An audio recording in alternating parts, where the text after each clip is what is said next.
Hello, my name is Ursula Johannesburg.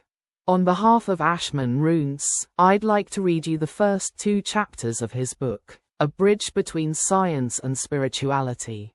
Ashman once told me, and he told many other people as well, everything is connected.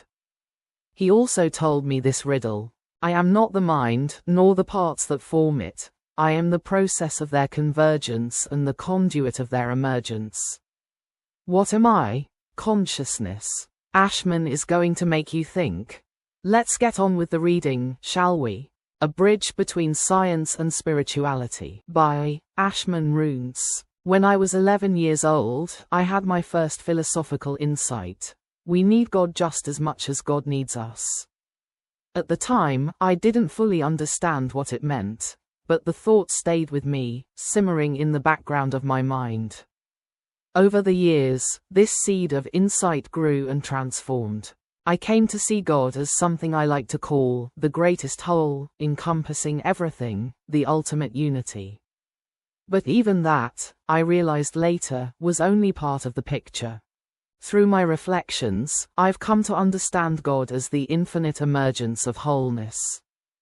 God is not static, not a completed whole sitting outside time and space, but an infinite process of becoming. And in this process, convergence is essential. Just as we need God, God needs us, not necessarily as separate entities, but certainly as interconnected participants in this infinite interplay. This book is the result of years of exploration, connecting my personal insights with science, philosophy, and spirituality. It's a bridge between the finite and the infinite, the parts and the whole, the personal and the universal. In this book I offer you more than just ideas. I provide tools for transformation, understanding, and connection. This book is for everyone, from scientists to philosophers and spiritual seekers. Even my 5-year-old son understood the main idea. Philosophy begins with questions. Why are we here? Why is there something rather than absolute nothingness? How do thoughts arise from the countless processes within the body? These questions are not just abstract. They are stepping stones onto the bridge of understanding, a bridge that connects 2 seemingly distant shores. The tangible world of science, grounded in observation and reason, and the experiential world of spirituality, rooted in subjective wholeness and connection. To build a bridge between science and spirituality, we must begin with what we can know with certainty: that we are conscious beings having experiences. From this starting point, we explore the interplay between different ways of knowing: the measurable and the felt, the observable and the lived. Through this exploration, we discover how science and spirituality offer complementary perspectives on reality. The foundation of knowledge is built through the interaction between what we experience and how we perceive it. Our experiences are deeply personal and subjective, yet they connect us to a shared reality. At the core lies the process of consciousness, the dynamic process that manifests and continuously updates our minds, integrating countless activities within the body into a cohesive experience. From this foundation emerges a profound truth. Reality is always unfolding, always becoming something new. Whether it is our personal experience of mind or the grand processes of the cosmos, existence is not static. It is dynamic and ever-changing. Reality unfolds through the interaction of parts and wholes, shaped by the processes of convergence and emergence. Parts align and interact, forming new wholes, which in turn influence their parts, creating an ongoing cycle of evolution and transformation. Like building a bridge girder by girder, this book constructs a framework to navigate the mysteries of reality. It bridges the tangible insights of science and the expansive perspectives of spirituality, helping us uncover not only the nature of the universe but also our place within it. Part 1: Foundations of Reality. Before we can build a bridge between science and spirituality, we must first understand the ground upon which it stands. This section explores the fundamental nature of existence itself, from the infinite complexity of reality to the dynamic process of consciousness that manifests our experience of it. We begin with the most basic question: why is there something rather than nothing? This leads us to explore the nature of infinity and the impossibility of absolute nothingness. From there, we examine consciousness not as a static state, nor as an illusion, nor as a metaphysical substance or property, but as an active process that manifests and continuously updates our minds. Finally, we investigate how parts converge to manifest wholes, and how new properties emerge from their interactions. This will build the foundation of our bridge to support our later exploration of souls, God, and the practical implications of living within an infinite, emergent reality. Chapter 1: Infinity and Nothingness. Imagine a modern-day Zeno's paradox. You're waiting for a rideshare car that's exactly 1 mile away. The app shows its progress. Halfway there, then halfway again, and so on. Each update shows the car getting closer by half but never quite arriving. No matter how many fractions of the distance it covers, there's always some gap remaining. Now, pause and ask yourself, how can anything ever truly arrive if the journey is infinitely divisible? I know, eventually you'll say the car is close enough, and you'll cross that bridge and get in the car. But that's not the point. This puzzle is more than a thought experiment. It gestures toward one of the most profound truths about existence. Infinity isn't just a mathematical curiosity. It's woven into the fabric of reality itself. If Zeno's math is representative of reality, then it shows space is infinite. In this chapter, we'll explore why infinity is not only necessary but also unavoidable, and why the concept of absolute nothingness unravels under closer scrutiny. These ideas form the foundation for understanding reality, consciousness, and the profound interplay of parts and wholes. The reality of existence leads us to a simple yet profound chain of reasoning. Something exists, as evidenced by our own awareness. Something cannot come from absolute nothingness. Therefore, something must have always existed. This recognition points us toward the infinite nature of reality, not as a mere concept or mathematical abstraction, but as the fundamental character of existence itself. This infinity manifests in multiple ways throughout reality. Time cannot have an absolute beginning or end. For any proposed beginning of time would require a prior state, a contradiction that reveals the eternal nature of existence. Similarly, any proposed end of time would require a state after it, another logical impossibility that points to the infinite nature of temporal existence. Space, too, extends without limit. Any boundary we might imagine would imply something beyond it, even if that something were merely the potential for extension. The very concept of a spatial limit contains within it the seed of its own transcendence. This endless extension of space reflects the inherently infinite nature of reality. Even in the realm of ideas and possibilities, infinity manifests as an essential characteristic.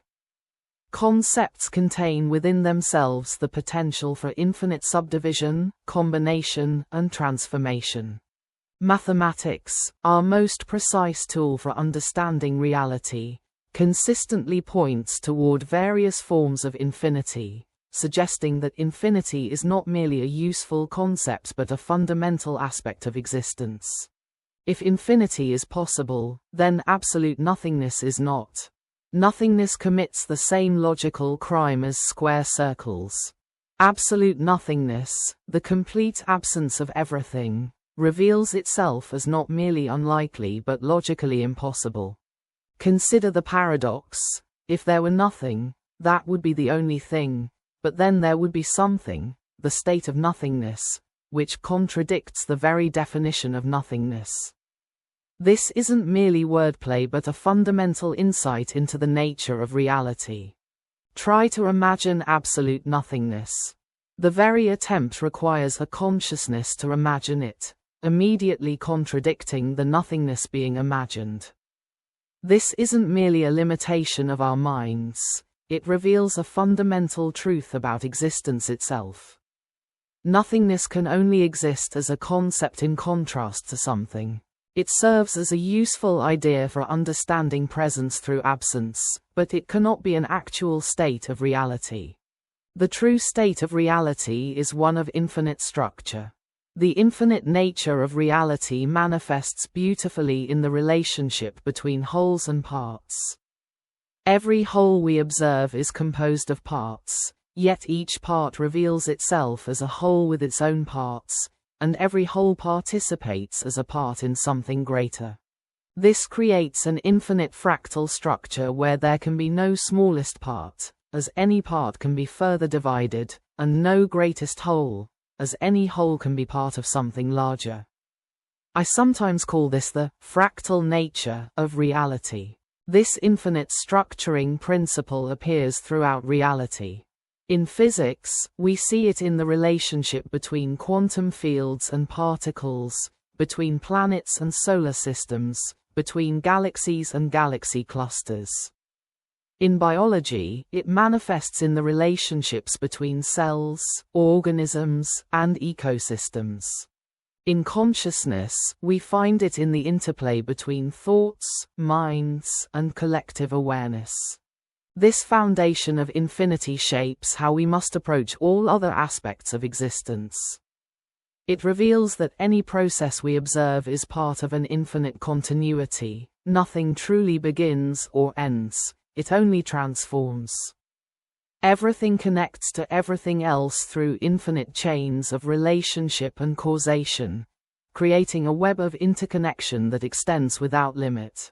The infinite interplay of parts and wholes allows for endless emergence of new properties and phenomena. Reality isn't static but continuously unfolds through infinite processes of transformation. This dynamic nature of existence provides the context for understanding consciousness as a process rather than a thing, a theme we'll explore in depth in the next chapter. The infinite framework we've established prepares us to understand consciousness as a process rather than a static entity. Just as reality has no absolute boundaries or final states, consciousness operates as a dynamic process of continuous convergence. This perspective will prove crucial as we explore how consciousness manifests and updates our experience of mind. The infinity of reality provides the context within which consciousness can operate as an eternal process of creation and renewal. As we move forward to examine consciousness and mind, we'll see how this infinite context enables the continuous emergence of experience through the process of consciousness. Chapter 2: The Process of Consciousness. What is consciousness? For centuries, philosophers and scientists have grappled with this question, often treating consciousness as a state or property that emerges from the brain. But what if we've been looking at it backward? What if consciousness isn't a thing at all, but rather a process, the very process that manifests and continuously updates our experience of being? Consciousness is not static or emergent. It is a dynamic force through which parts converge to manifest the emergent whole we call mind. Like a black hole pulling in light, consciousness integrates countless neural processes, sensory inputs, and bodily states into a unified experience. This integration is not a one-time event but an ongoing, ever-evolving process. Each moment, consciousness aligns diverse elements, sensations, thoughts, emotions, into a coherent whole that defines the richness of our experience. Through this process, the emergent field of mind is manifested. To see consciousness as a process is to understand it as the origin of coherence. It brings together the interplay of countless elements into the wholeness of subjective experience. Yet, it is important to distinguish consciousness, the process, from the mind, the product of that process. The mind, much like a symphony, emerges through the active coordination of its parts, but the process of coordination remains distinct from the harmonious sound that fills the air. Similarly, consciousness is not the experience itself but the act of unifying, the very force that gives rise to the emergent phenomena of the mind. This distinction between consciousness and mind opens new perspectives. It allows us to see consciousness not as something confined to the brain, not as an epiphenomenon of matter, but as a fundamental process through which matter and energy converge to manifest the wholeness we call being. Just as the physical vibrations of sound waves combine to create the music we hear, the processes of the body, from the firing of neurons to the beating of the heart, are drawn together into the emergent melody of experience. And yet, the process itself transcends these elements. It is not confined to any one part but operates within and beyond them, weaving their interplay into a unified whole. Consciousness is the invisible focus binding these parts, the force that allows the multiplicity of processes to express themselves as one. This binding is not merely mechanical, it is creative. It shapes and reshapes itself with every moment, responding to new inputs and reorganizing experience into patterns of meaning. Through this continuous updating, consciousness does not merely mirror reality. It participates in its creation, transforming the raw material of sensory and cognitive input into the living being of a mind. This continuous nature of consciousness mirrors the infinity of existence itself. Just as there is no final boundary to space or time, there is no ultimate limit to the process of consciousness. It converges moment by moment, responding to the ever-changing dynamics of reality. And as it does so, it manifests something even greater. The emergence of realities beyond the individual, of connections that bind us to each other and to the cosmos as a whole. The interplay between parts and wholes, so central to the nature of consciousness, points toward a deeper truth. This process is not limited to the domain of the individual. The convergence of neural and bodily processes that manifests mind is but a reflection of a more universal principle. Just as individual consciousness integrates the parts of a body into a cohesive self, collective consciousness aligns the contributions of countless individual minds into the shared reality we all inhabit. In this way, consciousness serves as a bridge between the personal and the universal, the finite and the infinite. This understanding lays the groundwork for exploring emergence, for consciousness is the conduit through which new properties and new realities come into being. It is through the process of convergence that the wholeness of mind arises, just as galaxies, ecosystems, and societies emerge through the alignment and interaction of their constituent parts. Consciousness, in its eternal rhythm of convergence, is the first movement in the symphony of emergence that echoes throughout existence.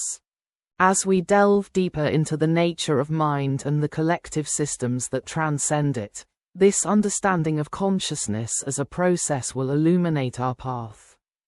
It will show us not only how the mind emerges but also how the individual connects to the greater whole. It will reveal how the binding force of consciousness does not stop at the boundaries of the self but flows outward, uniting and creating in ways we have only begun to grasp. This process of consciousness, then, is not merely a feature of human experience. It is a reflection of the very structure of reality. It hints at the infinite interplay of parts and wholes that defines existence itself.